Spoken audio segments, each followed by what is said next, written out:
ME 206 का topic wheels and rim के बारे में आज स्टडी करेंगे। किसी भी ऑटोमोबाइल के अंदर व्हील्स का फंक्शन हम अच्छी तरीके से समझते हैं कि व्हीकल की जो रनिंग है वो इन्हीं व्हील्स के ऊपर ही होती है। किसी भी ऑटोमोबाइल के अंदर इंजन से लेके पावर ट्रांसमिशन होता हुआ पहियों तक पहुंचता है और पहियों के चलने से ही व्हीकल अपने आप में वर्किंग कंडीशन में कहलाता है। पूरे ऑटोमोबाइल के अंदर बाकी सारे पार्ट्स ठीक हों और अगर व्हील ठीक नहीं हो तो उससे हम समझ सकते हैं कि उस ऑटोमोबाइल की इंपॉर्टेंस क्या रहेगी। इसलिए ये समझना जरूरी है कि उस व्हील का प्रॉपर फंक्शनिंग करना भी उतना ही इम्पोर्टेंट है जितना कि बाकी उसी ऑटोमोबाइल के अंदर लगे विभिन्न पार्ट्स। अगर हम किसी भी व्हीकल के अंदर व्हील्स की बात करें तो व्हील्स का जो मेन फंक्शन है उसको हम 4 भागों में बांट सकते हैं। सबसे मेन जो व्हील का फंक्शन है वो है उस व्हीकल का वेट कैरी करना या उस व्हीकल का वजन सहन कर पाने की क्षमता रखना। यानी अगर किसी व्हीकल के अंदर हमने व्हील इतने मजबूत नहीं रखे कि उसको लोडिंग कंडीशन पे वो उसका वजन सहन कर सके तो वो व्हील काम के नहीं रहेंगे और ऑटोमोबाइल फंक्शनिंग कंडीशन में नहीं रहेगा। दूसरा, उस व्हील का मेन फंक्शन होता है कि जब व्हीकल रोड पर चलता है तो उसकी इरेगुलरिटीज के कारण जो जर्क आते हैं, जो झटके आते हैं, उन झटकों को भी वो एब्जॉर्ब कर सके, अवशोषित कर सके। यानी कि उस व्हील का जो मटेरियल है वो इतना डक्टाइल या टफ होना चाहिए कि वो उन झटकों को, ऊर्जा को अवशोषित कर ले और उन झटकों को व्हीकल के अंदर विभिन्न भागों में संचरित करने से रोकने में सक्षम हो।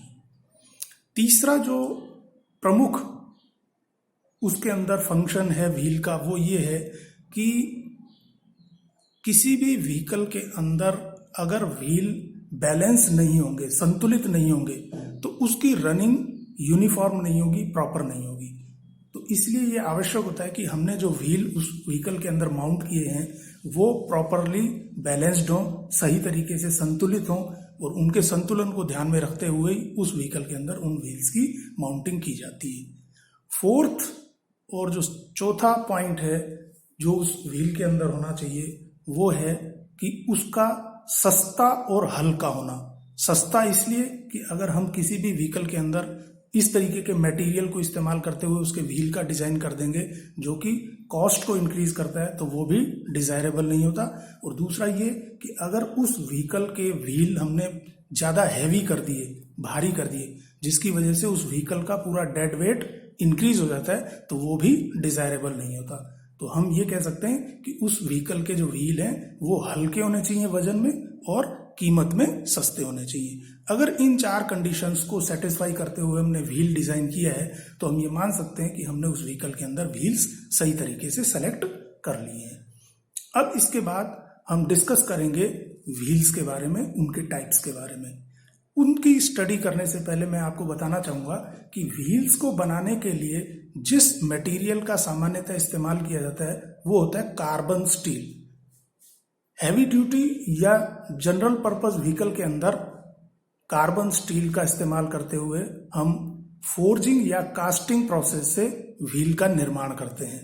लेकिन आजकल कुछ लग्जरी और रेसिंग कार्स के अंदर कास्ट आयरन का इस्तेमाल करते हुए हम व्हील नहीं बनाते क्योंकि कास्ट स्टील या कास्ट आयरन का जो मटेरियल है वो हैवी होता है, उसका वजन ज्यादा होता है। इसलिए हम एल्यूमिनियम का इस्तेमाल करते हुए व्हील को बनाते हैं और एल्यूमिनियम के साथ कुछ और मिश्र धातु जो कि निकेल हो सकता है, मैग्नीज हो सकता है, वैनेडियम हो सकता है, ताकि वो उस एल्यूमिनियम की स्ट्रेंथ को इंक्रीज कर दें और साथ ही साथ एल्यूमिनियम हल्का होने के कारण उसके व्हील का जो ओवरऑल वजन है उसको भी कम कर पाने में सक्षम हो। तो इसलिए एल्यूमिनियम अलॉय के व्हील जो हैं आजकल सामान्यतः कारों में इस्तेमाल किए जाते हैं। अब हम बात करते हैं विभिन्न प्रकार के व्हील्स की। सामने मैंने 3 तरीके से व्हील को क्लासिफाई किया हुआ है। सबसे पहला आता है डिस्क व्हील। इस फिगर में आप डिस्क व्हील का फिगर देख रहे हैं। डिस्क व्हील अपने आप में एक ऐसी संरचना होती है जिसके अंदर व्हील का व्यास निर्भर करते हुए एक ऐसा कंस्ट्रक्शन किया जाता है जिसमें अलग अलग होल बने होते हैं, थोड़ा थोड़ा गैप रखा जाता है, जिसकी वजह से उसमें से एयर पास होती हुई ब्रेक ड्रम के ऊपर हवा आच्छादित करते रहें और ब्रेक्स को ठंडा रखें।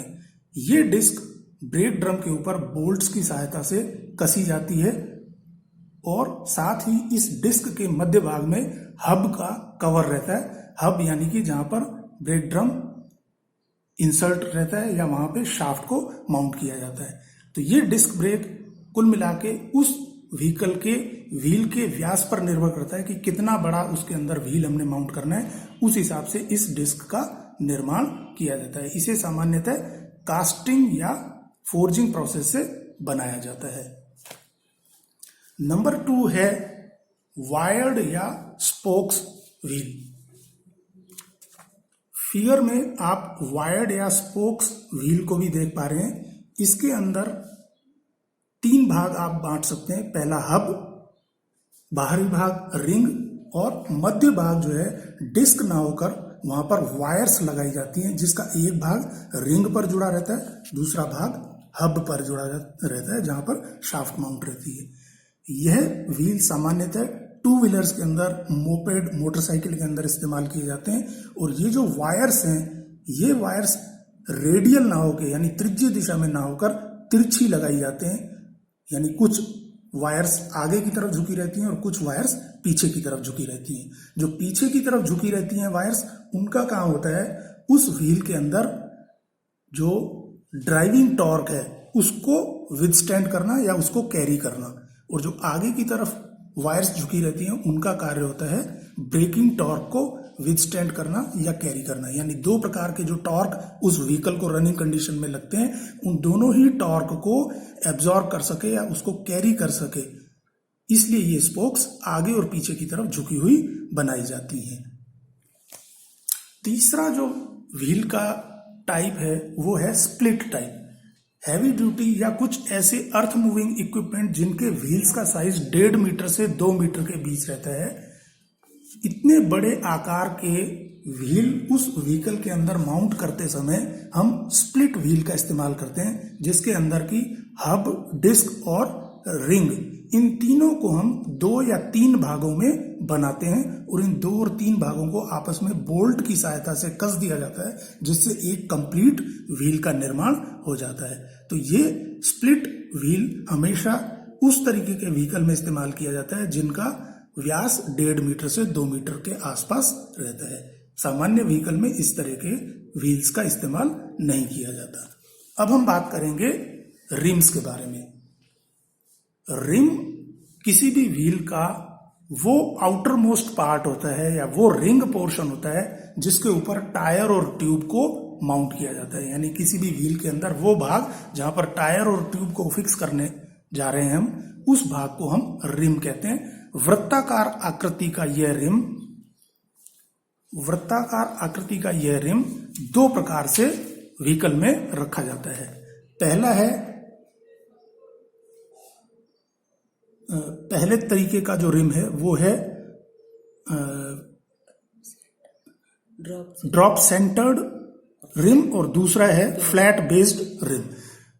ड्रॉप सेंटर्ड रिम का इस्तेमाल हर तरीके की व्हीकल में इस्तेमाल किया जाता है जो भी रोड्स पर चलने वाले व्हीकल होती हैं। इसमें ट्यूब और टायर को प्रॉपर पोजीशनिंग करने के लिए उस रिम के मध्य भाग को थोड़ा सा नीचे की तरफ झुका हुआ बनाया जाता है, या हम कह सकते हैं कि उस रिम का जो सरफेस है वो फ्लैट ना होके कॉनकेव रखा जाता है, यानी सेंट्रल पार्ट उसका थोड़ा सा नीचे की तरफ झुका रहता है ताकि उसमें हवा भरने पर ट्यूब में उसको प्रॉपर स्पेस मिल सके, और इस स्पेस की वजह से ही उसमें ट्यूब को रखते हुए टायर को फिक्स किया जाता है। जबकि दूसरे तरीके का रिम जिसे फ्लैट बेस्ड कहा जाता है, उसमें ट्यूबलेस टायर तरीके के टायर हम किसी व्हीकल के अंदर माउंट करते हैं, जो कि मिलिट्री व्हीकल्स के अंदर या इस तरीके के व्हीकल जहां पर हमें ट्यूबलेस टायर लगाना है वहां पर रिम को एक सीधा स्ट्रेट सरफेस रखते हुए बनाते हैं और उस व्हीकल के लिए फ्लैट बेस्ड रिम का इस्तेमाल किया जाता है। तो ये व्हील का वो पोर्शन है जहां पर कि हमने मेटल से कंस्ट्रक्ट करके उसको रनिंग कंडीशन में लाने के लिए व्हील बनाया है। इस व्हील के ऊपर टायर और ट्यूब में माउंट किए जाते हैं, जिसके बारे में हम नेक्स्ट वीडियो में डिस्कस करेंगे। Thank you.